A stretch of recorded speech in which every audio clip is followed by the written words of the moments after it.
दिल्ली में मानसून सत्र शुरू हो चुका है और उसी के साथ ही किसानों का प्रदर्शन भी अब तेज होने लगा है।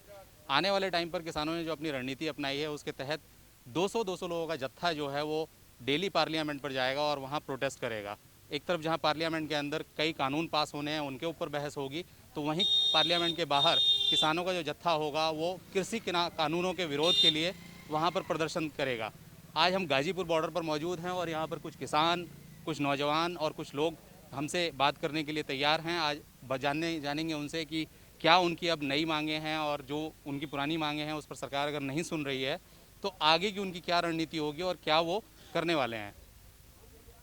जी देखिए, हमारी नई रणनीति भी वही है, पुरानी रणनीति भी वही है कि तीनों काले कानून वापस, एमएसपी पे गारंटी का कानून और स्वामीनाथन रिपोर्ट संपूर्ण रूप से धरातल पर लागू। नहीं, अभी तक आप लोग 2-3 जगह बॉर्डर पर बैठे हुए थे, सिंगू बॉर्डर हो गया, गाजीपुर बॉर्डर हो गया। अब आप लोगों ने एक रणनीति चेंज की है। अब आप ये कह रहे हैं कि पार्लियामेंट के बाहर जाके आप लोग प्रोटेस्ट करेंगे और डेली उसमें करीब 200 किसान होंगे और वो डेली वहाँ पर बैठेंगे जब तक सत्र चलेगा और फिर जब सत्र खत्म होगा तब आप लोग वापस आ जाएंगे। तो इससे आपको क्या लग रहा है? अरे, हम देखना चाहते हैं कि संसद के अंदर जो हमारे प्रतिनिधि चुन के हमने भेजे हैं वो क्या करते हैं, हमारी बात क्यों नहीं उठाते। तो हम वहाँ देखना चाहते हैं कि ये आकर के झूठ बोलते हैं, क्या करते हैं। आके कहते हैं हमने संसद में बात उठाई और संसद में उठाते नहीं हैं। तो हम वहाँ रहेंगे और सरकार को दिखाएंगे कि देखिए, सबसे बड़ी संसद होती है और उस संसद के सामने बैठ के हमें सिर्फ शांतिपूर्वक ये दिखाना है कि भारत का किसान दुखी है तुम्हारे काले कानून से और इसे वापस लीजिए। हम ये मांग करते हैं और हम ये भी दिखाना चाहते हैं कि हमारा जो कानून बना है वो इसी संसद में बना है तो वापस भी इसी से होगा।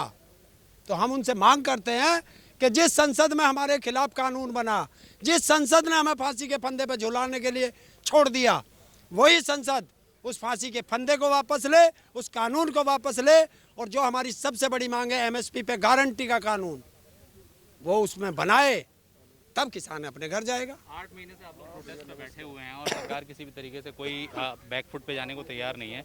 तो अगर मान लीजिए कि सत्र में भी वो कोई ऐसा रिएक्शन आपके ऊपर नहीं देते हैं आपके प्रोटेस्ट पे, उसके बाद क्या होगा? आंदोलन तो जारी है और किसान जिस दिन आया था 26 नवंबर को, पहले दिन किसान ने कह दिया था कि बिल वापसी होगी तो किसान की घर वापसी होगी, बिल वापसी नहीं होगी तो किसान की घर वापसी नहीं होगी, चाहे 2022 हो चाहे 2024 हो।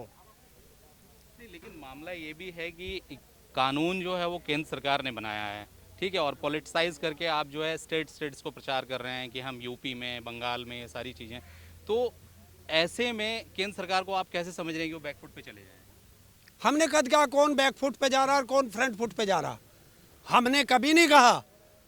और कौन कह रहे स्टेट की, आप उत्तर प्रदेश में खड़े हो, हमारे गन्ने का पेमेंट नहीं मिला।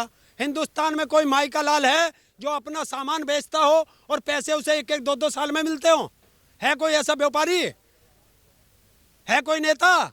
क्या आपको पेट्रोल पंप वाला डीजल जो है 1 साल के उधार देगा? बताइए, क्या डॉक्टर के जाते हैं हम अपने मरीज को लेकर के, डॉक्टर 1 साल बाद पैसे लेगा? हम खेती के लिए खाद खरीदते हैं, दवाई खरीदते हैं, कौन उधार लेगा? और हम बैंक से क्रेडिट कार्ड लेते हैं, जैसे ही क्रेडिट कार्ड हमारे नाम हुआ तुरंत उस पर ब्याज चालू हो जाता है और अगर समय पे नहीं दिया तो चक्रवर्ती ब्याज शुरू हो जाता है। कानून केंद्र के हैं तो इसमें योगी जी से क्या आप लोगों को बैर है कि आप उनको टारगेट कर रहे हैं और सारी चीजें हैं? क्या स्टेट गवर्नमेंट अभी तो बता रहा हूँ, गन्ने का पेमेंट कौन करेगा? इसे ट्रंप आके करेगा?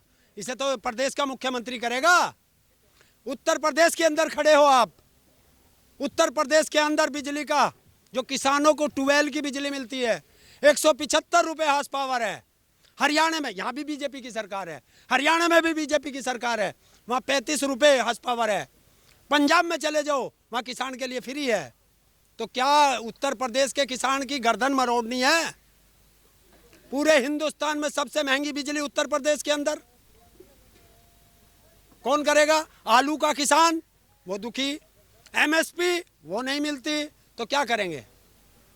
योगी जी तो मेरे ख्याल से जैसे एक मठ के महंत हैं और उनको लेकर इतनी तलखी और इतनी शिकायत उनसे 4.5 साल उनको हो गए और गुड गवर्नेंस का उनका दावा है कि उन्होंने उत्तर प्रदेश में गुड गवर्नेंस दी है, गुंडे मवाली अब सड़कों पर नहीं है, एक स्थापित करिए शांति। पहली बात सुन, मठ के वादे मठ वाले को सांसारिक भोग से क्या मतलब?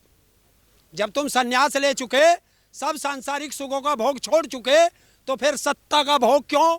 पहले सवाल का जवाब। दूसरा जवाब, आपने कह दिया गुंडों का राज खत्म कर दिया। अरे सारे गुंडों का राज स्थापित कर दिया।